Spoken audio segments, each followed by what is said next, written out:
This is a great example of a client of mine that had kind of low income, like below 60K, but bought something cheap. Now I'm talking about like a vacant piece of land. You can't really live in it. But he had patience, persistence, and a long-term vision for where his career would take him. And this was 4 years ago when he entered the market, being not able to service like a house that he wanted to live in. He bought this vacant land. Right now, this vacant land has gone up in a lot of value. It's in Sydney, and we're cashing out that equity.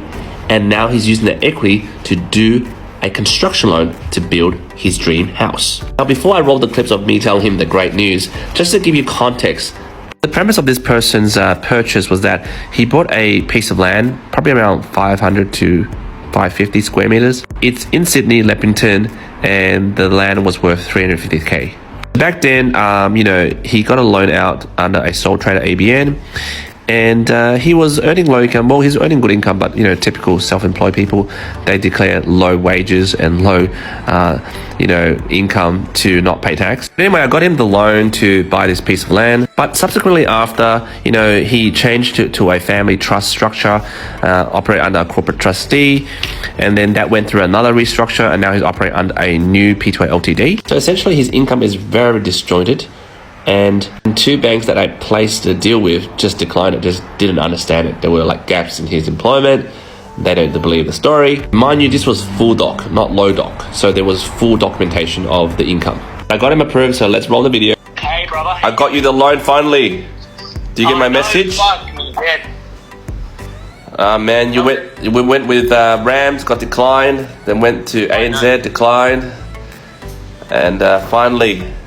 I don't even know what's with all the declines, but anyway. Look, just bad assessors, they don't understand the structure, but look.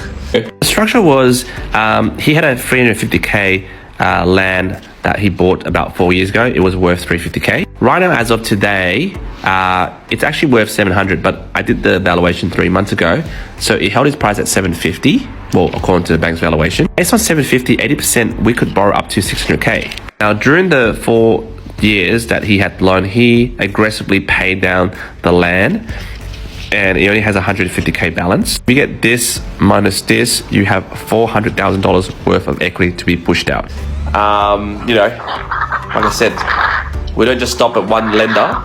So yeah, that's good. Got you the cash out from the land, 400K. How does it work now with the home loan? They're going to deposit everything in the one go? How it works is that right now his land is worth, say, 700K in this climate, but obviously it'll go up. He'll build a house on top of it over here, and he'll spend around 350K to 400K to build his house. Yeah, so then they'll give you 400K in one go, right? No problem, man. So all good, eh? Are you gonna start your construction? Oh, I can't wait. Again, we're gonna cop another 2 months of delay because of Christmas. Yeah, true. But yeah, it's not gonna happen until probably January or February. No, that's all right. Your land's worth 850 now, right? The land, now with prices coming down a little bit, actually it's about 700, I would say. But you bought it for how much? Oh fuck, 350, man. Oh, nice. Yeah. So there, yeah. So we're gonna cash out the and then we'll cash out the land, and we've got your 400K. 400K is enough to build whatever you want to build, right? It will be, yeah. Yeah, and there's no money down. Just all the bank's money. Correct. So once it's done, we will do a new loan, right? Conservatively, if you get the land price plus the build price, the basic cost is 1.1 million. The bank will conservatively value it at 1.1 million. But if you guys know Sydney, Leppington, to buy a 4-bedroom house with 500 to 600 square meters, you're probably looking at 1.4 to 1.5 market value when he's done with constructing on the home. But to be very conservative, say the market value is 1.2 when he finishes. He currently has about 550K, which is the 150K balance and the 400K that he took out. Get the final property, revalue it, and see where there's more equity. Okay, no problem. Yeah? Because ideally, I wanna get another 100 to be able to work with my next project. Buy land or something. Okay. Whatever I can find. Now, 80% of this, right, is actually 960K. Now, 960K minus 550K, that's 410K. That's like equity that we'll have. Now, he simply wants another 100K for him to find another piece of land for to pay the 10 or 20% deposit to rinse and repeat. All right, no problem, man. Yeah. Okay. All right. Okay, bye. Thanks, bro. See you, mate. Okay, bye. As I say, this client is a great example for a lot of people I speak out there, especially people who are on under 100K low income. That's what I consider low income. They always want to buy that mansion, that double-story house, or even a house. They can't settle for something small. But if you look at this guy, he settled for something small. He chose the right location and he waited on it.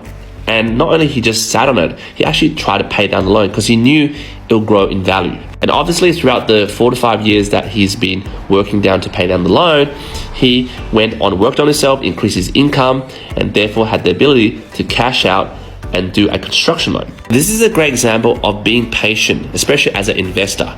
If you have low income, don't shoot yourself down saying, oh, I can't buy that house, I can't buy that bloody mansion. The honest truth is you can't because your income sucks, but it doesn't mean you can't buy something small and build on top of that after 4 to 5 years later, like this guy. So guys, jump in the comments, let me know whether what he's doing is something that you like to do. Do you think he did the right strategies? Love to read your comments.